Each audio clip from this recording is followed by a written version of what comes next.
nandito ako sa bahay. Hindi ako mag-vlog kasi umulan kanina eh. Wait lang guys. Ito na, nagbabalik na.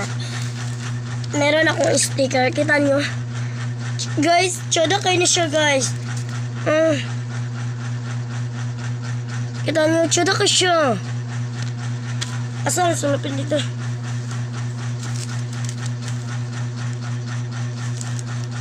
Ibalik niya na to.